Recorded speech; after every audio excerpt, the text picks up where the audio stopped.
everybody. Thank you for joining me. I'm waiting right along with you for the jury's verdict in the Diddy trial. This is setting a new legal precedent. If you even just look at what he actually likes, what is Sean Diddy Combs actually after in these escapades? If you just outline that and then tell me how this is in line with RICO. Where does the trafficking, where does he profit? This may be the first time in American history that someone has been found guilty of RICO racketeering without making a profit, having a criminal enterprise without a co-conspirator named.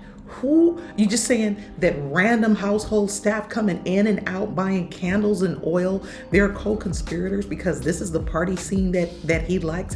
What if he liked rose petals? What would you say? Oh, that's just too many rose petals. You're gonna vilify somebody. You put rose petals all over the room. You know, people use whipped cream. It could be honey. It's like Hollywood's on fire.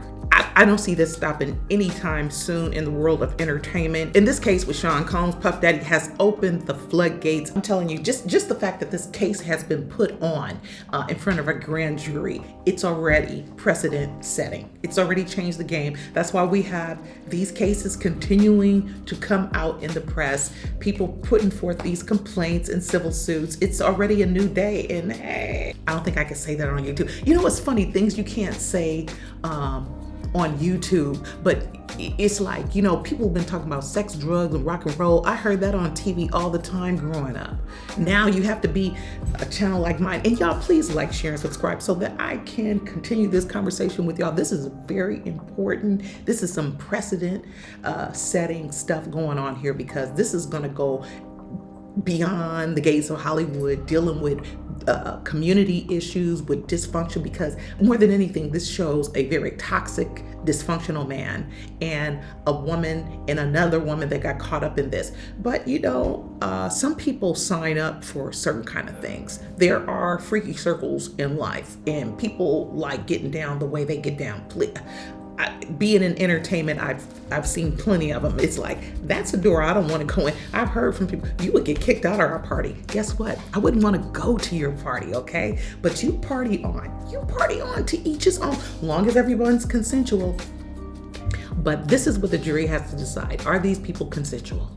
So yeah, this is all about things we would have never imagined, even for the jury hearing this. This is more about male entertainers, baby oil, Astro Glide, and the way he and his partner get down at his request. But it's a request, and most rich men in Diddy's position seems to be, hey, if you're not into this, I ain't got no problem. Oh no, I couldn't be your girl. I don't know, but they say everybody has their price. Yeah, but Diddy's whole position seems to be like, you know, I'll make it worth your while, but if you don't want to do this, you know, the money's gonna stop. That seems to be the way every rich man does it, from Hugh Hefner. It's like, with all the girls in the bed, with Diddy, and he bold with it, in magazines with it.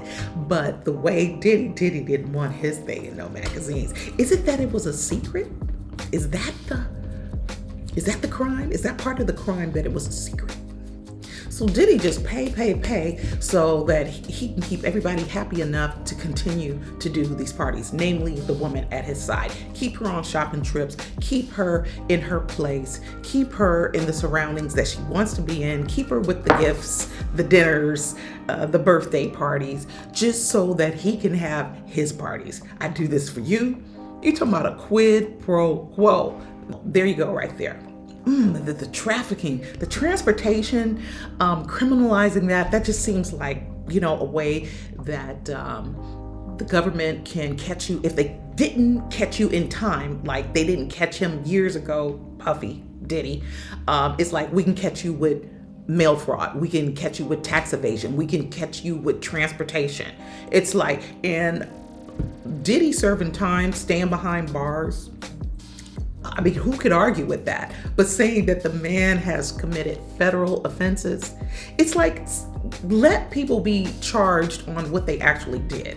If someone's a cokehead and you didn't catch them doing coke, you can't pin them for consumption of marijuana, especially if they don't even like marijuana and they did coke. It's like, how can you get us to accept that? This man don't even like, you know what I'm saying? I mean, maybe that's a loose analogy. Normally with trafficking, you don't want to hear, but there's testimony about where he abducted me, how I screamed for, please, oh no, and then I'm being held and someone was guarding, like in that hotel Interconti video, for example. It would be like other people coming to drag her in there. It's like, you're not getting away. If this operation gets uncovered, it's because there was some big surveillance going on. But Cassie and Diddy's relationship, well, don't even say that. It ran its course. It did run its course. And then it's like, look back. And unfortunately, the Hotel Interconti situation is past the statute of limitations, but there would never be a statute of limitations with somebody in my family. Oh, 2011, we would have shut it down. Regina Ventura taking pictures. The most consistent theme, this theme is so consistent with Diddy. Every party, it's really the direction, the role playing, the candles, the baby oil. It has to be this certain kind of way. It has to be so well organized. He doesn't do these things on the fly. He doesn't get some random Joe Schmo, get the janitor, get the cook, get the gardener. It's like, no, this is a professional DIY nudie flick production. He takes some kind of strange pride in doing these films.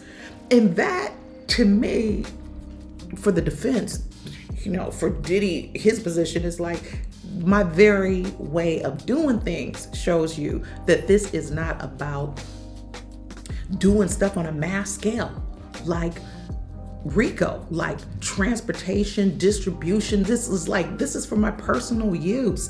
I mean, even, the laws, but here we go again. Some people get caught with certain amounts of things in their possession, certain types of usage, and they get penalized on a certain level. This is really eye-opening. It's like there ain't no celebrity swinging from the chandeliers. There's no open door policy with celebrities come if you want to join in. No, this was secret, hush.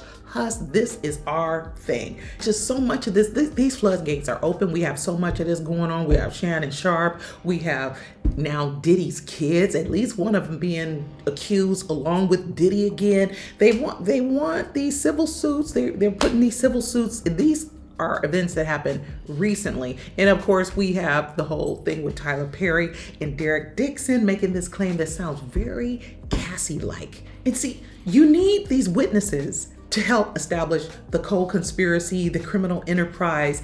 And do you think that the jury is going to believe enough of these witnesses? I mean, which ones? Man, that's a lot of, talking about 30 days, over 30 days of testimony. The jury has a lot to sift through. These are the kind of things that you never know. Can you imagine if we had to know about everybody that's doing things privately, these rich people, the way they party? Can you imagine if we had to process this as the public? It's like, so how many people do you want to expose? How are you going to process all these cases? And then again, even community-wide, as it goes on in communities and small families with simple everyday people with dysfunction in their homes. I'm linking those videos. They will be here because this is just really, it's just an important conversation.